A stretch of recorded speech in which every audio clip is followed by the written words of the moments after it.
تو یہ بات کہ جو فرض نماز ہے اصل اہمیت اس کی ہے.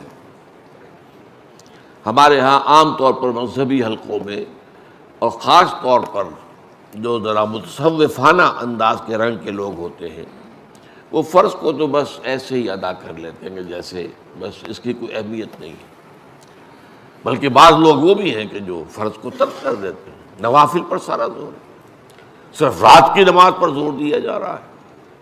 فرض نمازوں یہ ہم نے دیکھے ہیں، ایسے لوگ بالفعل دیکھے ہیں. یہ تمام چیزیں جو ہیں در حقیقت اس پھر راہ نبوت سے انسان کو ہٹا دینے والی ہیں. فرض کتنا فرض، نفل کتنا نفل.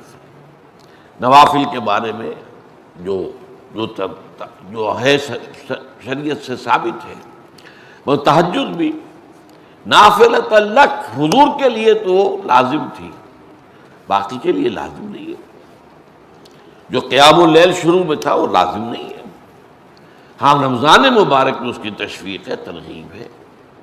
وہ خاص ایک مہینہ ہے، اس میں دن میں کھانا پینا جو ہے وہ حرام کیا گیا، تو رات کو 2/3 رات یا 1/3 کم سے کم 1/3 رات جاگو اللہ کے قرآن کے ساتھ، اللہ کی کتاب کے ساتھ. تو یہ اصل میں جو توازن ہے یہ جو ہے بہت ضروری ہے. ارأیت اذا صلیت الصلوات المکتوبات، حضور آپ نے دیکھا، غور فرمائیے کہ اگر میں جو فرض نمازیں ہیں وہ ادا کروں. اب مثلا ایک حدیث مجھے اور یاد آئی، فرض نماز کی اہمیت کو بیان کرنے کے لیے حضور نے فرمایا جس شخص نے عشاء کی نماز بھی جماعت کے ساتھ ادا کی اور پھر فجر کی نماز بھی جماعت کے ساتھ ادا کی، اس کے لیے پوری رات کا قیام لکھ دیا جائے گا. فرض کی یہ اہمیت. تو اذا صلیت المکتوبات، صلوات المکتوبات وصمت رمضان، اور میں روزہ بھی رمضان کے روزے رکھ لوں، باقی روزہ رکھنا آپ کی مرضی پر ہے، رکھیں ٹھیک ہے، لیکن وہ لازم نہیں ہے.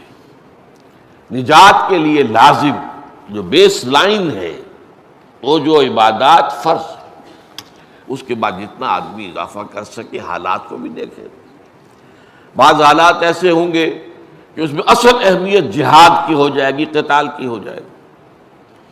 اب ایسا حال بھی ہو سکتا ہے کہ اسلامی نظام قائم ہے، اسلامی حکومت قائم ہے، نظام خلافت قائم ہے، تو اب قتال کا معاملہ جو وہ حکومت کے ذمہ ہے، حکومت انتظام کرے گی. اگر کہیں 10,000 آدمی چاہیے، 10,000 آدمی نکل آئے چل جانے کے لیے، تو باقی آرام سے گھر میں سوئیں یا نوافل پڑھیں، ساری رات کھڑے رہیں، ٹھیک ہے. یہ تقرب بالنوافل کا موقع ہوگا. لیکن اگر اللہ کا دین جو ہے وہ مغلوب ہے، پامال ہے، اسے پاؤں تلے رودا جا رہا ہے، شریعت کی دھجیاں بکھیری جا رہی ہیں، اوامر کا استہزاء ہو رہا ہے، اور جو منکرات ہیں ان کی تبلیغ ہو رہی ہے، اس وقت آدمی نوافل میں لگا رہے، وہاں تو فرض ہو جائے گا امر بالمعروف نہی عن المنکر، جہاد، اس کی جو بھی تقاضے ہوں، اس وقت سارے تقاضے اس کو بیان کرنے کا موقع نہیں ہے. اس اصل شے وہ ہوگی. اس فرض کو ترک کر کے نوافل میں لگیں گے، یہ نوافل منہ پر دے مارے جائے. اس کو بہت زیادہ نمایاں کرنے کے لیے میں مثال دیتا ہوں کہ ذرا سوچئے.